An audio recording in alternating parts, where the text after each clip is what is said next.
కనకదుర్గాదేవి నమః. మేము ఇప్పుడు విజయవాడలో ఇంద్రకీలాద్రి పర్వతం దగ్గర ఉన్నాం. ఇక్కడ ఈ మెట్లున్నాయి చూసారా, వెనక వైపు నుంచి అమ్మవారి దగ్గరికి వెళ్లే మెట్లు.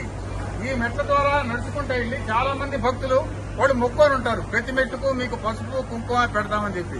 ఆ విధంగా నడుచుకుంటా పసుపు కుంకుమ పెట్టిపోయే వాళ్ళు ఉంటారు.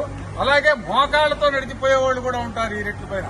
అలా అనేక రకాలైనటువంటి ఇది భక్తులు వచ్చి పోతూ ఉంటారు.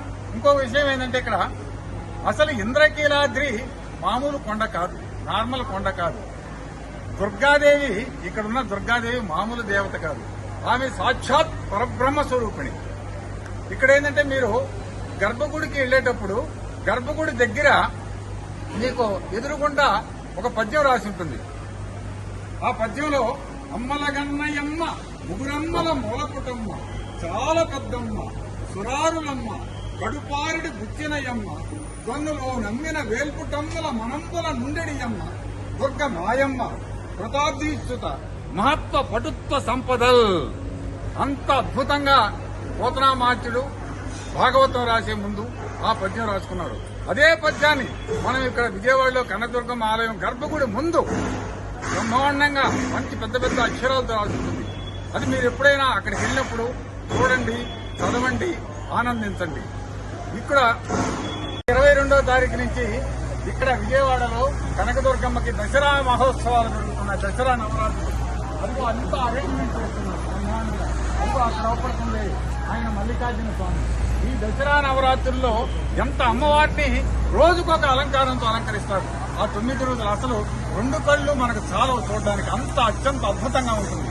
అలాగే ఇక్కడ ఏంటంటే మీకు కృష్ణానదిలో తెప్పోత్సవం ఉంటుంది. ఇట్లా అశేష భక్తజనం చూడండి. ఈ రోజు సెలవు దినం కాదు, మామూలు వర్కింగ్ డే మంగళవారం. చూడండి ఎంతమంది అశేష జనం వస్తున్నారు. ఇక దసరా నవరాత్రులప్పుడు చెప్పనలవి కాదు, అనేక మంది వస్తారు.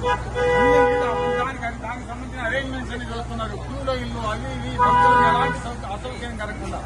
ఇంకొక విశేషం ఏంటంటే నా పూర్వజన సుకృతం వల్ల నేను 20 సంవత్సరాల పైచిలకు విజయవాడలో ఆల్ ఇండియా రేడియోలో జాబ్ చేశాను. ఈ ఉద్యోగ సందర్భంగా ఎన్నిసార్లు అమ్మవారిని దర్శించుకున్నానో, స్వామివారిని దర్శించుకున్నాను, దాదాపు 100 సార్లు పైన దర్శించుకుంటాను. అది కూడా నాకు ఒక అదృష్టం. అలా అమ్మవారిని అన్నిసార్లు దర్శించుకున్నా. అలాగే తిరుపతి వెంకటేశ్వర స్వామిని 150 సార్లు పైన దర్శించుకున్నా. ఆ దర్శన భాగ్యం ఇలాంటి ఎన్నిక మా పెద్దోళ్ళు చేసుకున్న పూజల పుణ్యమో ఏమో కానీ ఇలా నాకు ఈ అవకాశాలు ఈ జన్మలో లభించింది. అందుకనే మేము మా పిల్లలు అంతా హ్యాపీగా సుఖ సంతోషాలతో ఉన్నాము. మీరు రండి, విజయవాడకు వచ్చినప్పుడు అమ్మవారిని దర్శించుకోండి, అమ్మవారి దయకు పాత్రలు కండి.